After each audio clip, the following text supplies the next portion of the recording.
Power में हमें Friday के ट्रेडिंग सेशन के अंदर फ्लैट कारोबार होता हुआ देखने मिला। Flat in the sense starting में गिरावट आई and after the second trading session हमें एक अपसाइड की मूव आते हुए देखने मिली विच इज अराउंड 1.54%। तो दोस्तों 1.5% तो भागा है स्टॉक, लेकिन ओवरऑल देखा जाए तो स्टॉक के अंदर जरा भी तेजी नहीं थी। स्टॉक 1% भी नहीं बढ़ा है और आधा % भी नहीं बढ़ा है। तो दोस्तों इसके दो रीजन मैं आपको बताऊंगा। पहला रीजन तो अगर आप देखो तो हमारा निफ्टी एनर्जी एनर्जी इंडेक्स जो है वो एनर्जी इंडेक्स 1.5% से बढ़ा। इसका मतलब जो एनर्जी सेक्टर के स्टॉक्स थे उसके अंदर नेगेटिविटी नहीं थी, खाली टाटा पावर ही प्रेशर के अंदर था।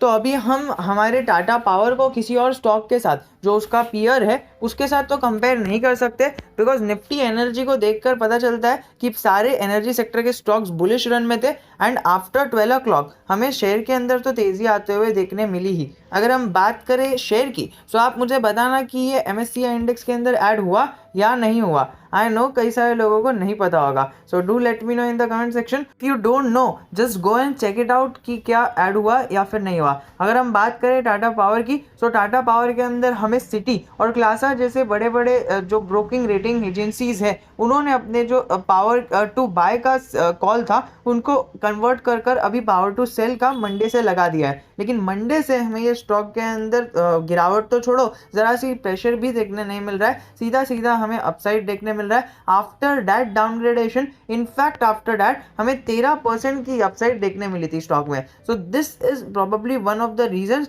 Why the stock just went in pressure and most probably आने वाले अगर फॉर एग्जांपल एक दिन या फिर एक हफ्ता या फिर एक महीना, एक क्वार्टर या फिर ज़्यादा से ज़्यादा एक साल तक भी अगर हमें प्रेशर देखने मिले टाटा पावर के अंदर, बट वो अगर ग्रो कर रहे हैं सो हमें डेफिनेटली इसके अंदर आने वाले टाइम में लॉन्ग टर्म के अंदर ग्रोथ देखने मिल सकती है। सो कितना भी लंबा समय के लिए वो प्रेशर में रहने दो, बट अगर आपने अपना प्लेज लिया है कि नहीं हम तो लॉन्ग टर्म होल्ड करेंगे, सो उसको भूल ही जाना है। शॉर्ट टर्म में परफॉर्मेंस नहीं दे रहा है so don't do care about it anyway. अगर हम बात करें सितंबर क्वार्टर की, सितंबर क्वार्टर के अंदर आपको नवंबर के नेट इनकम के अंदर आपको 50% की इंक्रीमेंट देखने मिली और वहीं पर रेवेन्यू भी 18% की CAGR रिटर्न से बढ़ा। ईयर ऑन ईयर 10,000 करोड़ के आसपास का रेवेन्यू बढ़ चुका है और नेट इनकम भी हमें अराउंड 420 करोड़ के आसपास बढ़ते हुए देखने मिल रही है।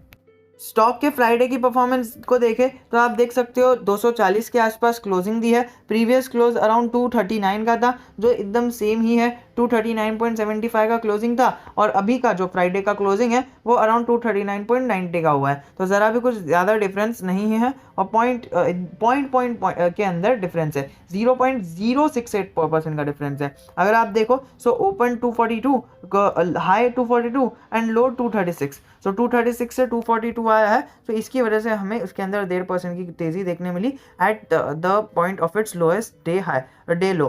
क्लोजिंग अराउंड 239.90 की देखने मिली। NSE के ऊपर आपको जो बाइंग क्वांटिटी है वो 500 की देखने मिल रही है और अगर आप देखो जिसके सामने आपको 21% की डिलीवरी बेसिस पर लोगों ने माल उठा के गए हैं और अगर आप देखो सो क्वांटिटी ट्रेडेड भी आपको 4.5 करोड़ के आसपास देखने मिल रही है। अगर आप देखो ना तो टाटा पावर ने एक क्लेरिफिकेशन दिया था 2 दिन पहले कि private equity investor, private equity जो है वो लोग इसके अंदर हमारे अंदर इन्वेस्टमेंट नहीं करने वाले हैं। सो ये उन्होंने अपना स्टेटमेंट दे दिया था। और अगर हम बात करें मूडी ने इनकी रेटिंग बढ़ाई थी बट क्लासा ने अपनी रेटिंग घटा दी थी। सो रेटिंग बढ़ाना और घटाने की इधर साजिश आप कह सकते हो अलग अलग ब्रोकरिंग एजेंसीज से ये चल रही है। रेटिंग एजेंसी से कोई अच्छा टारगेट दे रहा है और कोई ख़राब टारगेट दे रहा है। सो वो तो हर एक स्टॉक में होता आया है, जब भी होगा हमें तो पता है कि कंपनी का जो टारगेट है वो एकदम अच्छा है, तो लॉन्ग टर्म में स्टॉक डेफिनेटली अच्छा परफॉर्म करेगा ही। तो दोस्तों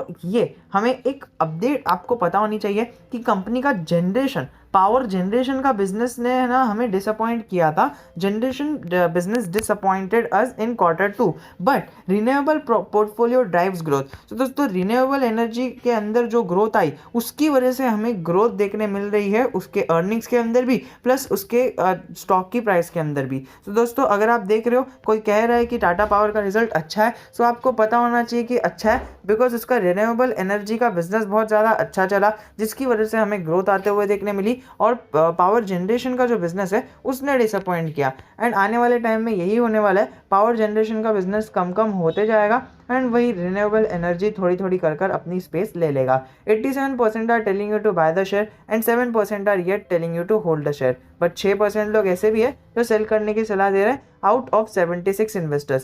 सो do keep this in mind. और यहाँ पर देखिए it has already run a lot in recent, so wait now it will dip then buy. तो दोस्तों मैं हमेशा से यही कहता हूँ कि आप वेट करिए, डिप पर बाय कीजिए। अभी डिप हमें नहीं देखने मिल रही है, अभी हमें स्टॉक टॉप पर देखने मिल रहा है। As you can see, Tata Power is now part of MSCI index. It's official now. दोस्तों ऑफिशियली अपडेट आ चुकी है, टाटा पावर बन चुका है पार्ट ऑफिशियल इसका हमारे MSCI इंडेक्स का। सो 250 मिलियन की जो इसके अंदर US डॉलर्स के अंदर इन्फ्लो आने वाला है वो डेफिनेटली इसके अंदर हमें जल्दी ही आता हुआ देखने मिलेगा। और जल्दी इन द सेंस ये साल के एंड तक, तो आप समझ सकते हो कि दिसंबर 2021 के एंड तक हमें इतना इन्फ्लो 240 मिलियन US डॉलर्स का इन्फ्लो आता हुआ देखने मिल सकता है। और ईयर ऑन ईयर इसकी परफॉर्मेंस तो आप देख ही रहे हो, इतना ज़्यादा कोई शूटअप नहीं हुआ है सिंस 3 इयर्स। लेकिन अगर हम देखें तो इसके अंदर 2020 में इन्होंने थोड़ा सा डिप लाया था, लेकिन 2021 में तो इन्होंने एक अच्छा खासा परफॉर्मेंस दिखाई दिया। सो ओवरऑल देखा जाए स्टॉक ने काफ़ी अच्छा परफॉर्म किया है। एंड अगर आपको याद हो मार्च के अंदर हमारा फाइनेंशियल ईयर ख़त्म होता है एंड मार्च के बाद से लेके अगले मार्च तक, अप्रैल तक हमारा फाइनेंशियल ईयर चलता है। तो मार्च 2020 से लेकर अप्रैल 2021 तक हमें ये देखने मिला फाइनेंशियल ईयर। तो दोस्तों इसी टाइम पर हमारा मेन कोविड-19 का पीरियड था और इस टाइम पर स्टॉक ने कैसा परफॉर्मेंस दिया, हमें रिकॉर्ड हाई परफॉर्मेंस स्टॉक ने बनाकर दी। एंड वो भी कौन से सेक्टर ने, रिन्यूएबल एनर्जी के सेक्टर ने। And for those who felt, जो मैंने कहा वो मुझे कमेंट सेक्शन में ज़रूर बताना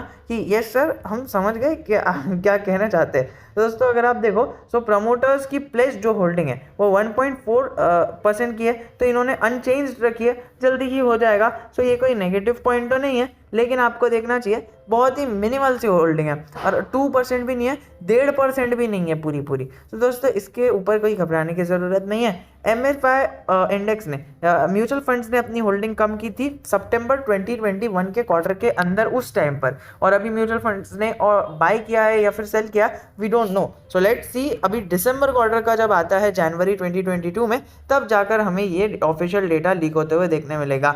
अंटिल देन मेरी तो हर एक के लिए यही सलाह रहेगी कि ये निचले लेवल को आप ध्यान रखकर चलो। इसका निचला लेवल क्या है, 236, 233 और 230। सो ये तीनों लेवल्स पर आपका ध्यान होना चाहिए। 230 के नीचे जाता है, so do add this up and if you want average this out. अगर ये स्टॉक अराउंड 2 to 3% या फिर 5 to 10% तो बहुत ज़्यादा कह दिया, लेकिन उतना भी अगर वो गिर जाता है so that will be a good pick for everyone and for short term as well as long term.